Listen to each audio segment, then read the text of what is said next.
बच्चों क्वेश्चन है यहाँ पे हमको ट्रांसफॉर्मर की वर्किंग एक्सप्लेन करनी है, उसके पार्ट्स एक्सप्लेन करने हैं, जो भी उससे रिलेटेड थ्योरी है वो सारी चीजें यहाँ पे एक्सप्लेन करनी है, बढ़िया सा उसका डायग्राम बनाना है। ट्रांसफॉर्मर से रिलेटेड कुछ भी इस तरह का क्वेश्चन आ सकता है जो यहाँ पे लिखा हुआ है।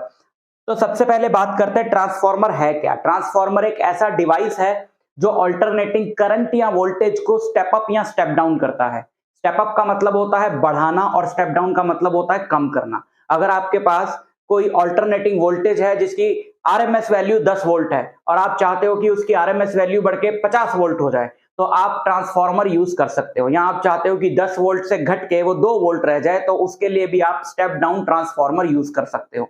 यानी अल्टरनेटिंग करंट या वोल्टेज को बढ़ाने या घटाने का जो डिवाइस है उसे ट्रांसफॉर्मर बोलते हैं। अल्टरनेटिंग करंट की सबसे बड़ी एडवांटेज यही है कि हम उसको अपनी मर्जी से बढ़ा या घटा सकते हैं। ट्रांसफॉर्मर की वर्किंग जो है वो म्यूचुअल इंडक्टेंस पे बेस्ड है कि जब एक कॉइल के साथ करंट चेंज होता है तो नेबरिंग कॉइल में ईएमएफ इंड्यूस होता है। करंट चेंज होने से इस वाले कॉइल में फ्लक्स चेंज होगा, फ्लक्स चेंज की वजह से नेबरिंग कॉइल में ईएमएफ इंड्यूस होगा। म्यूचुअल इंडक्टेंस इसका प्रिंसिपल है। इसकी कंस्ट्रक्शन देखो, यहां पे हमारे पास एक कोर है, इस शेप की एक सॉफ्ट आयरन की शीट है, बीच में से हमने काट के निकाल दिया, सिर्फ ये ऐसी शीट बची सॉफ्ट आयरन की। सॉफ्ट आयरन होता है फेरोमैग्नेटिक। अगर ऐसी बहुत सारी शीट्स को लेकर आपस में जोड़ दिया जाएगा तो कुछ इस तरीके का स्ट्रक्चर बनेगा।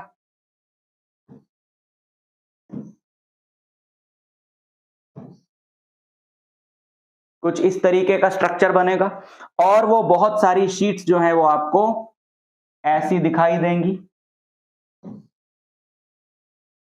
आपको इतना कॉम्प्लिकेटेड बनाने की जरूरत नहीं पड़ेगी क्योंकि एनसीईआरटी में जो डायग्राम है वो मैं आपको यहाँ पे दिखाता हूं अभी, बट आपको क्लियर हो जाए 3D में, आपके दिमाग में समझ में आ जाए बात थोड़ी सी कि ये कैसी होती है चीज ट्रांसफॉर्मर नाम की, उसके लिए मैं यहाँ पे बना रहा हूं।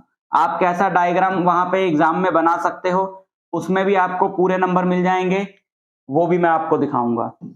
तो ये कुछ इस तरीके का हमको दिखाई देगा। सारे जब इस तरीके की शीट्स को आपस में जोड़ दिया जाएगा तो ये बनता है एक ट्रांसफॉर्मर का कोर।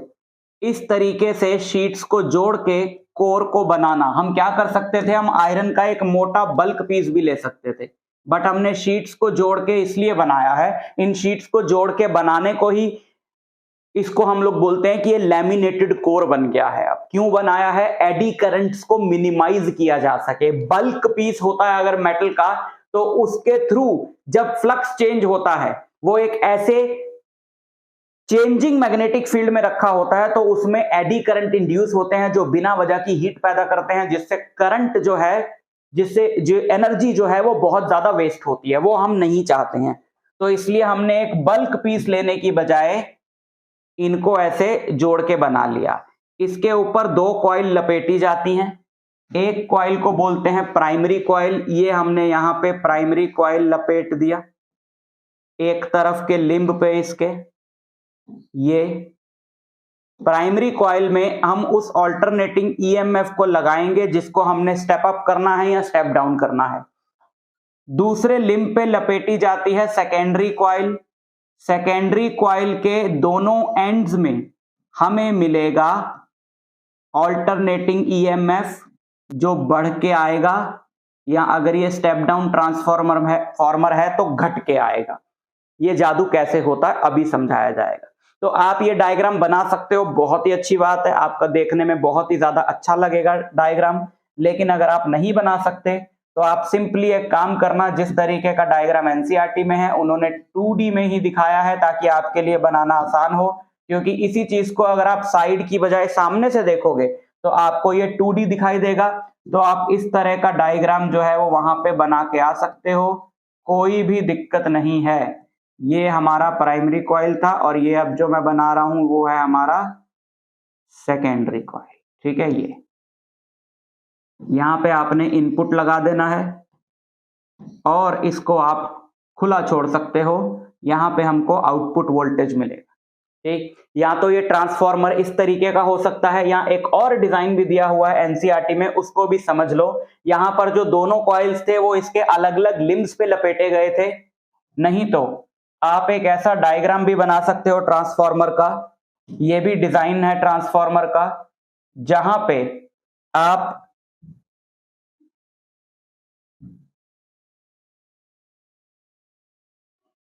इस तरीके का कोर बनाओगे और जो दोनों ही कॉइल हैं वो सेंटर वाली लिंब पे लपेट दिए जाएंगे।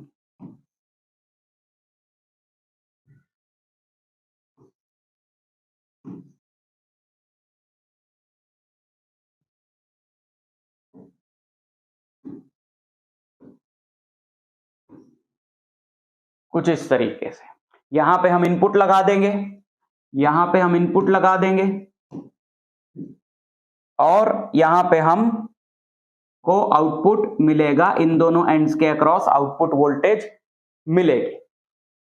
ठीक, चलो बहुत बढ़िया। कोई सा भी डायग्राम आप बना देना। सबसे पहले हम लिखेंगे इसके अंदर principle, its working is based on the principle of mutual inductance. उसके बाद हम लिखेंगे इसकी कंस्ट्रक्शन, कंस्ट्रक्शन के अंदर हम लिखेंगे laminated core, primary coil, secondary coil, ये तीन चीजें हमारी आ गई इसकी कंस्ट्रक्शन के अंदर। चलो अब मेन चीज पे आते हैं, हम आते हैं इसकी वर्किंग पे। नंबर ऑफ टर्न्स NP और NS हम ले लेते हैं, total number of turns in primary and secondary coils. ठीक है,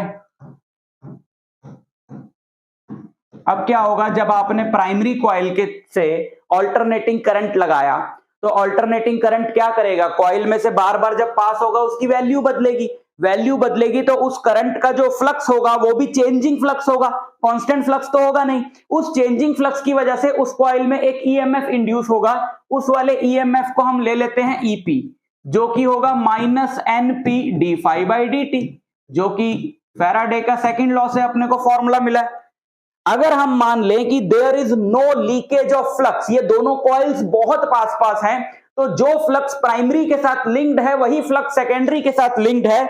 अगर हम ऐसा मान लें तो हम ये लिख सकते हैं कि जो सेकेंडरी में वोल्टेज इंड्यूस हुआ है वो होगा -NS इंटू d∅dt। फ्लक्स जो है वो दोनों केसेस में हमने सेम रख दिया। अगर हम ये मान लें कि प्राइमरी कॉइल का जो रेजिस्टेंस है वो बिल्कुल नेग्लिजिबल है, तो ऐसा माना जा सकता है ना कि जो हमने वोल्टेज अप्लाई करी है, हमने तो एसी वोल्टेज अप्लाई करा है, उस एसी वोल्टेज की जो वैल्यू है RMS value VP, that is approximately equal to the voltage induced in the primary coil. ठीक है, तो और क्योंकि सेकेंडरी कॉइल के तो एंड्स ओपन है, यहां पे तो कोई सर्किट है नहीं, तो ऑब्वियसली जो इसमें वोल्टेज इंड्यूस होगा इसके दोनों एंड्स में वही तो अपने को वोल्टेज मिलेगा जो हमको चाहिए, उसको हम लोग ले लेते हैं Vs। तो ऑब्वियसली जो Vs होगा वो ES के बराबर होगा। सो हम ये लिख सकते हैं therefore Vp is equal to -NP into d∅dt and Vs equal to -NS into d∅dt। Therefore Vs by Vp, जब आप इन दोनों को डिवाइड करोगे, this divided by this, -NS d∅dt upon -NP d∅dt, जब आप इनको डिवाइड करोगे तो d∅dt से d∅dt कैंसिल हो जाएगा, माइनस से माइनस कैंसिल हो जाएगा, तो Vs by Vp होगा, देयरफॉर Vs by Vp होगा NS by NP, Vs by Vp होगा NS by NP। यही सारी कहानी है। देखो जो आपने वोल्टेज अप्लाई करी वो Vp है, जो आपको आउटपुट में मिला वो वोल्टेज है Vs, और ये जो Vs बाई Vp की रेशियो है ये दोनों कॉइल्स में जो नंबर ऑफ टर्न्स है उनकी रेशियो के बराबर है। इसका मतलब है आप प्राइमरी कॉइल में सेकेंडरी कॉइल के कंपैरिजन में जितने टाइम्स ज्यादा करंट टर्न्स रखोगे, वोल्टेज सेकेंडरी में प्राइमरी के रिस्पेक्ट में उतनी ज्यादा हो जाएगी। सपोज आपने प्राइमरी में 10 वोल्ट अप्लाई करा और नंबर ऑफ टर्न सेकेंडरी में 10 गुना ज्यादा है प्राइमरी से, तो आपकी वोल्टेज भी 10 गुना ज्यादा हो जाएगी। अगर आपकी आरएमएस वैल्यू जो है वोल्टेज की प्राइमरी में वो 10 वोल्ट है तो वो सेकेंडरी में आपको 100 वोल्ट मिलेगी। तो यही इसकी वर्किंग है। लेकिन यहां पे जादू नहीं हो रहा है कुछ आप सोचो कि यहां पे कंजर्वेशन ऑफ एनर्जी का वायलेशन हो रहा है, नहीं। फॉर आइडियल ट्रांसफॉर्मर की तो बात चल रही है। जैसे मैंने अभी एज्यूम किया कि फ्लक्स लीकेज नहीं है, बट एक्चुअल में थोड़ा बहुत फ्लक्स लीकेज तो होगा, but we are assuming the ideal scenario कि फ्लक्स लीकेज नहीं है, हीट का कोई लॉस नहीं हो रहा, साउंड की फॉर्म में कोई एनर्जी लॉस नहीं हो रही, आयरन कोर में एडी करंट की वजह से कोई एनर्जी लॉस नहीं हो रही। आइडियल सिनारियो, कोई एनर्जी लॉस नहीं हो रही। अगर कोई एनर्जी लॉस नहीं हो रही तो इनपुट पावर जो है वो आउटपुट पावर के बराबर होगी। इनपुट पावर होती है, पावर का फॉर्मूला होता है V इंटू आई, तो IP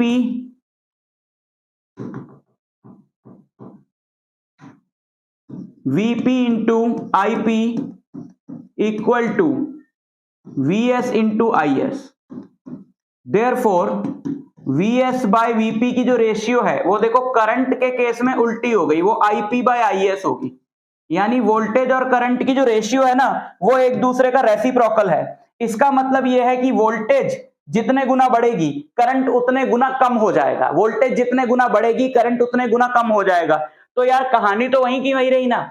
एक तरह की एनर्जी अगर बढ़ रही है जितने टाइम, दूसरी तरह की एनर्जी उतने टाइम्स कम हो रही है, तो जो पावर है वो सेम रहेगी। पावर ही तो है ना energy per unit time. So there is no violation of the principle of conservation of energy। लेकिन अगर आइडियल ट्रांसफॉर्मर ना हो तो एनर्जी लॉसेस क्या होंगे? देखो अगर आइडियल ट्रांसफॉर्मर है, आउटपुट पावर और इनपुट पावर बराबर हो गई और आइडियल ट्रांसफॉर्मर की एफिशिएंसी हो गई 100%, क्योंकि एफिशिएंसी होती है output power by input power into 100 percentage में। तो आइडियल ट्रांसफॉर्मर की एफिशिएंसी होगी 100, बट ट्रांसफॉर्मर की एफिशिएंसी 100 से कम होती है क्योंकि there are some energy losses. पहला एनर्जी लॉस तो फ्लक्स लीकेज है। फ्लक्स लीकेज हम बोल रहे नहीं होता, फ्लक्स लीकेज होता है। दूसरा एनर्जी लॉस है हिस्टेरेसिस। हिस्टेरेसिस क्या है? जो आयरन कोर है वो करंट पास होने से बार बार मैग्नेटाइज हो रहा है, और फिर करंट, क्योंकि अल्टरनेटिंग करंट है तो वो बीच में जीरो भी हो जाता है, तो डीमैग्नेटाइज हो रहा है। तो इस मैग्नेटाइजेशन और डीमैग्नेटाइजेशन की वजह से एनर्जी लॉस हो रहा है। तीसरा जो एनर्जी लॉस है वो कॉपर लॉस है। कॉपर लॉस का मतलब है जो कॉइल्स हैं प्राइमरी और सेकेंडरी है कॉपर के बने हैं, तो उसमें हीट पैदा होगी, करंट जब पास होगा तो कॉपर लॉस। आयरन लॉस का मतलब है कि जो आयरन है that is also a metal ना, which is a good conductor of electricity, तो उसमें भी बार बार करंट पास हो रहा है, तो एडी करंट्स इंड्यूस होंगे जिनकी वजह से हीट लॉस होगा। और फिर होता है मैग्नेटो रेस्ट्रिक्शन। मैग्नेटो रेस्ट्रिक्शन मतलब कि humming noise of transformer. Humming noise of transformer आवाज करता है। कोई बड़े ट्रांसफॉर्मर के पास से निकलोगे तो बहुत ही तेज आवाज आएगी।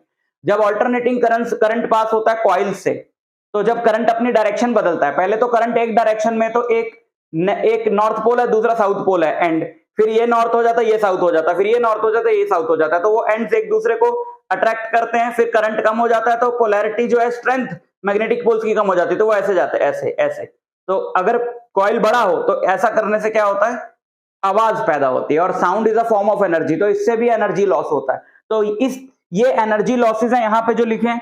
ट्रांसफॉर्मर पे क्वेश्चन आता है तो एनर्जी लॉसेस के बारे में पूछ ही लिया जाता है। तो ये रहा ट्रांसफॉर्मर पूरा आपका, अच्छे से सब कुछ एक्सप्लेन कर दिया है। न्यूमेरिकल भी आ सकता है, जो फॉर्मूले आपके लिखे हैं इनके ऊपर, तो इनको ध्यान से समझ लेना।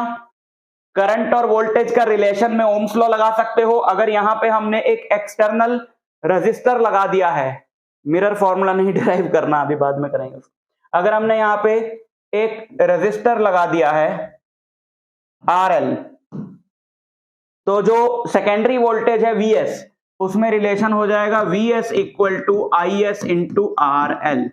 ठीक है, तो इसको भी यूज करना पड़ सकता है न्यूमेरिकल्स के अंदर, तो अच्छे से इसको प्रिपेयर कर लेना।